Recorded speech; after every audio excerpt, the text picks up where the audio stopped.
Marisha Ica akui kasihan lihat Medina Zain ditahan pakai baju oranye.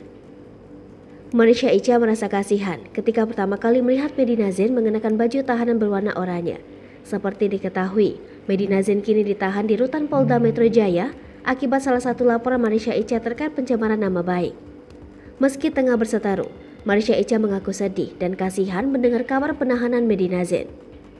Kendati begitu, Marisha Ica menilai ditahannya Medina adalah jalan yang terbaik dari Allah Subhanahu wa Ta'ala. Mengutip YouTube Intense Investigasi Sabtu 16 Juli 2022, Marisha Ica berharap Medina Zain bisa berubah menjadi orang yang lebih baik lagi. Sebagai sesama perempuan dan seorang ibu, tentu Marisha Ica bisa sedikit merasakan kesedihan yang juga dirasakan oleh Medina. Apalagi, Marisha tahu bahwa Medina Zain adalah sosok yang juga menafkahi keluarganya. Namun terlepas dari itu, Marisha menyebut Medina pantas menerima konsekuensi atas perbuatannya yang telah merugikan banyak orang.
Hai pemirsa Sri Popo TV, jangan lupa komen, like, dan subscribe, serta tonton terus berita-berita terupdate lainnya ya.